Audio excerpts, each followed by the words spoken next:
This was a great trial of strength between the British and German air forces. Can you conceive a greater objective for the Germans in the air than to make evacuation from these beaches impossible, and to sink all these ships which were displayed almost to the extent of thousands? Could there have been an objective of greater military importance and significance? For the whole purpose of the war was this. They tried hard, and they were beaten back. They were frustrated in their task. We got the army away, and they have paid fourfold for any losses which they have inflicted. Sir, when we consider how much greater would be our advantage in defending the air above this island against an overseas attack, I must say that I find in these facts a sure basis upon which practical and reassuring thoughts may rest. I will pay my tribute to these young airmen. The great French army was very largely, for the time being, cast back and disturbed for the onrush of a few thousands of armored vehicles. May it not also be that the cause of civilization itself will be defended by the skill and devotion of a few thousand airmen? There never has been, I suppose, in all the world, in all the history of war, such an opportunity for use.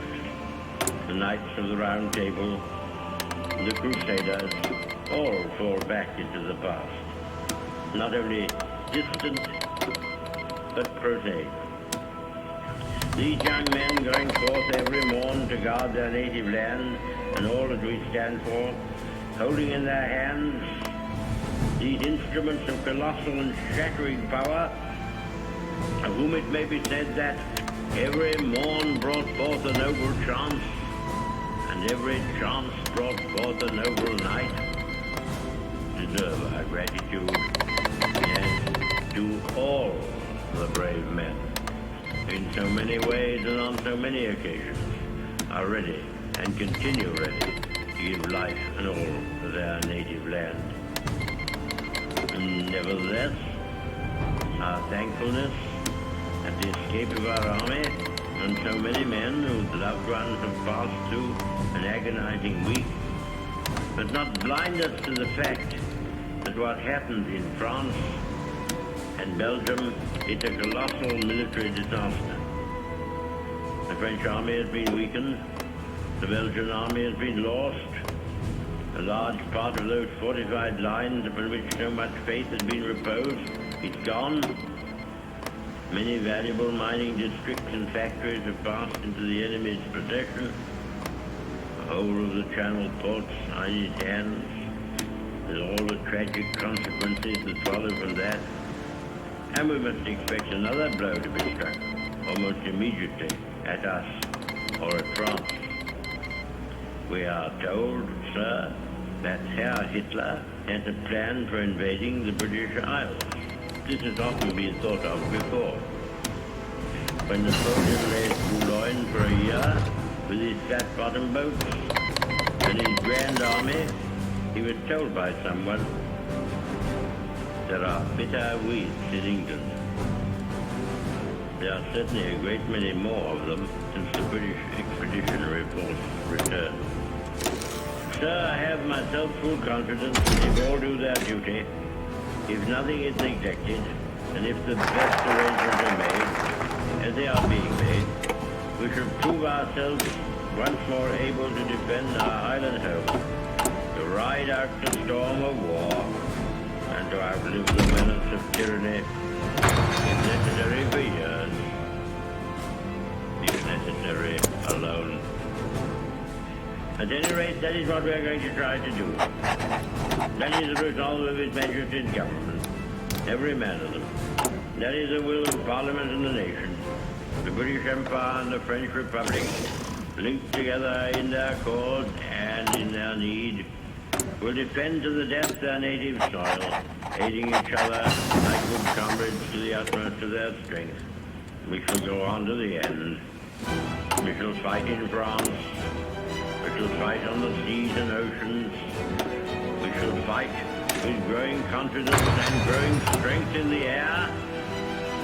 We shall defend our island, whatever the cost may be. We shall fight on the beaches. We shall fight on the landing grounds. We shall fight in the fields and in the streets.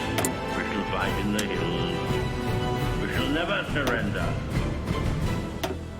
And if, which I do not for a moment believe, this island or a large part of it were subjugated and starving, then our empire beyond the seas, armed and guarded by the British fleet, would carry on the struggle until in God's good time, the new world, with all its power and might, steps forth to the rescue and the liberation of the old.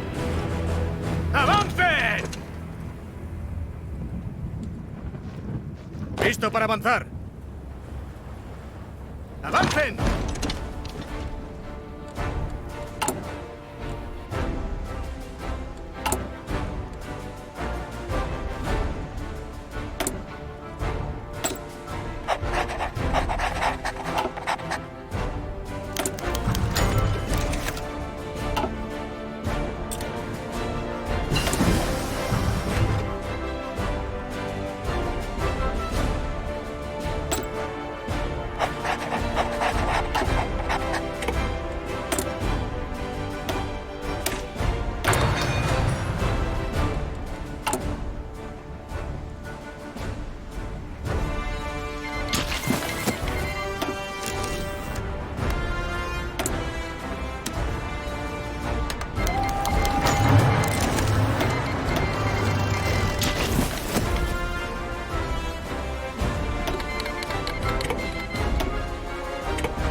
¡Sí, señor!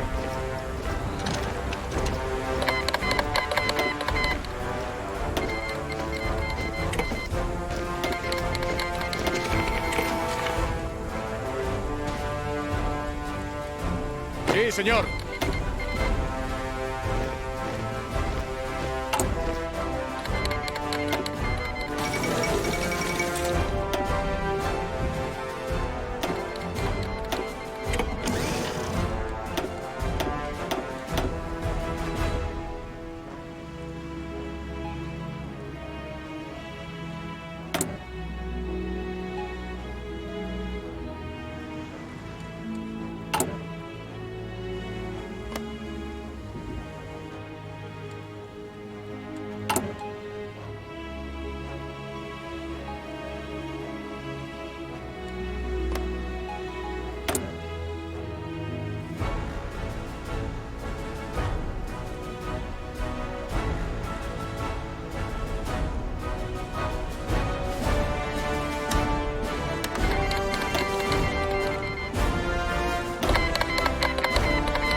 Mr. Speaker, the disastrous military events which have happened during the past fortnight have not come to me with any sense of surprise. Indeed, I indicated a fortnight ago, as clearly as I could to the House, that the worst possibilities were over. And I made it perfectly clear that whatever happened in France would make no difference to the resolve of Britain and the British Empire to fight on, if necessary for years, if necessary alone.